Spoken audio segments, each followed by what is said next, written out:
Hey guys, welcome to video number 2. And video number 2, we're going to kick off the Renaissance. And please remember that this video is the first video that we are going to have graded for completing the WISC. And I'll show you what that looks like in a minute. So the first unit is the Renaissance. You get some dates here, all right? Rebirth, rebirth, Renaissance, rebirth, all right?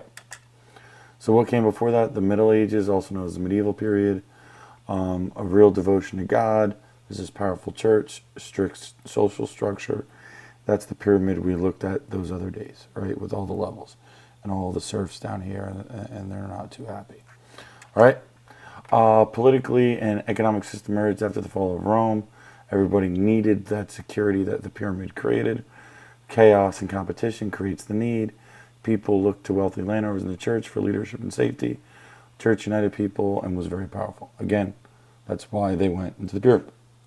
All right. Characteristics, you got the nobles, the lords. We've already talked about that. You can see some of our other notes. In return for the land and protection, lesser lords serving the lord's military. So again, the idea that some of the services are going up, land and money is going down. Emphasis on the religion, amen, Catholicism, and chivalry, the code of honor. All right, very strict, very structured, very clear. Remember, manners are economic, feudal is more political. Some historians hate this term, the Dark Ages. It's an oversimplification. There is some isolation. There is some risk here.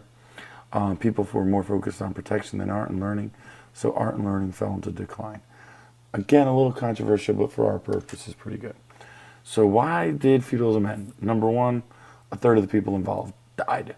Here you can see a picture of the Black Plague. Rats on fleas, fleas on rats, fleas on rats, right? So the people are dying. Step number 2, because they realized they were more valuable, the peasants revolted and demanded more freedom. All right? There's peasants that are like, hey, there's not as many of us as before. You've got to treat us like we're more valuable. We want more money. We want more freedom. We want to be treated better. We want. And the nobles like, who are you? You get a little revolt. What also happens is England and France are going to fight 100 years war. It's not literally 100 years. What that did is basically start people being more loyal to their king than to their church.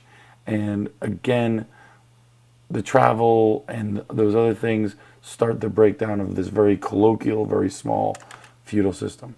And what happened very quickly is status began to be determined by wealth and ability, not birthright. It surely helped if you were born towards the top of that pyramid, right? But if you were down here, you could theoretically start to think about finding ways to work your way up, all right?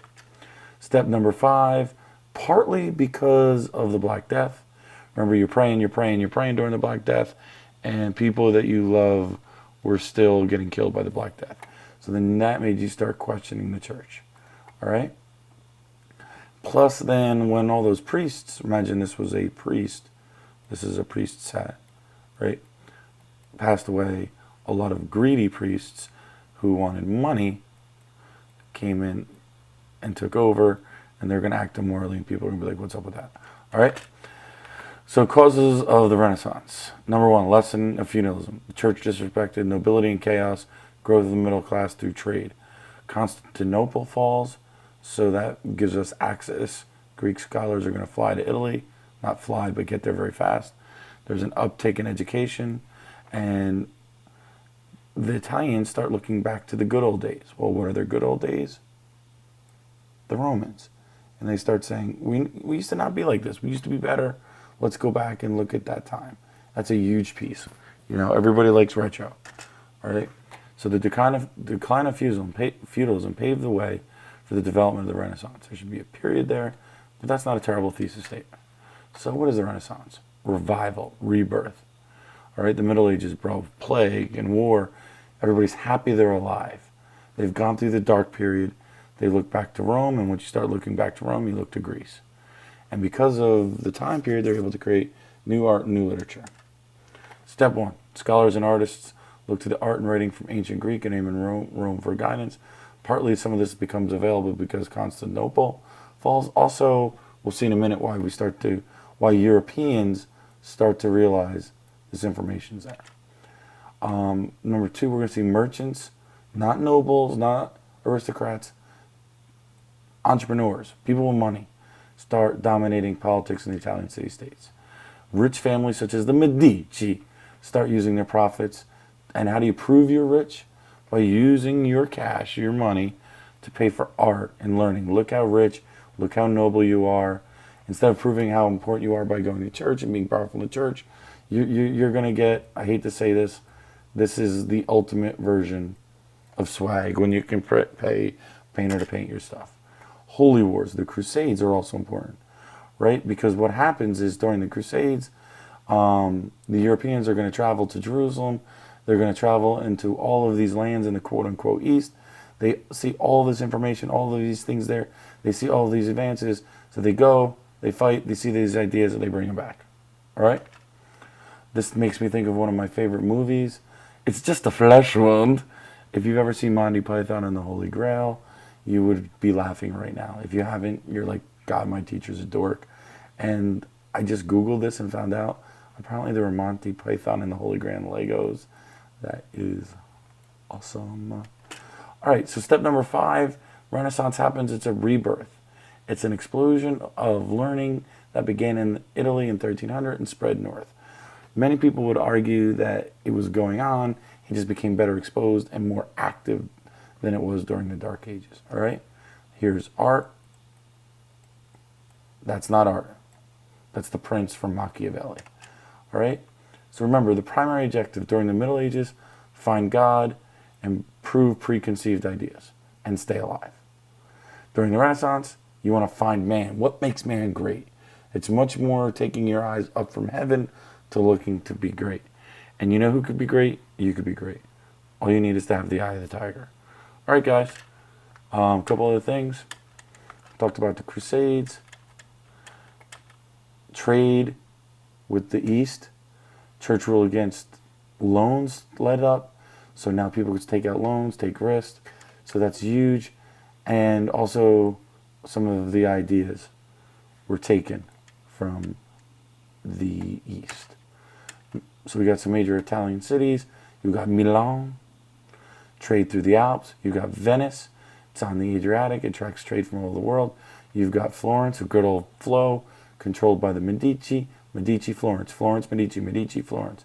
All right, then you've got Genoa that had access to the trade routes. Trade coming from those Middle Eastern markets served as trading center, and then you could go up to Europe. Were initially city-states kind of ruled by the rich, pretending to be republics.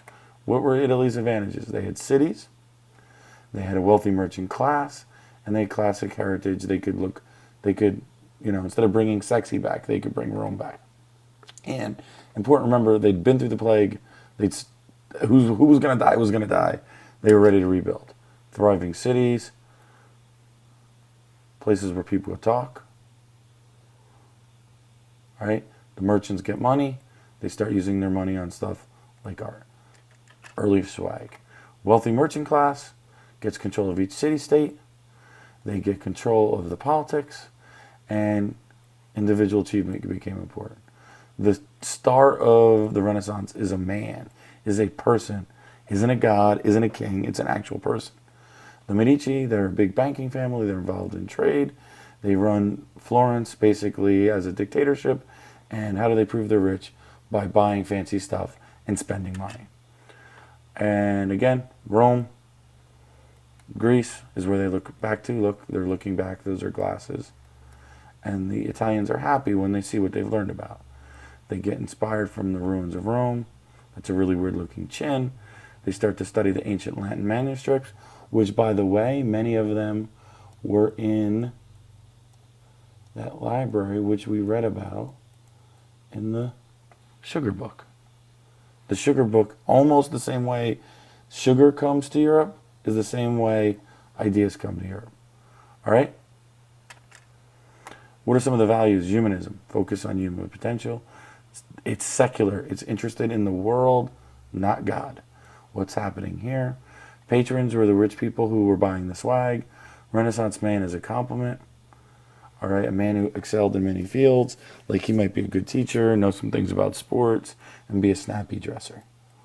All right, and Renaissance women were expected to be educated and charming as well.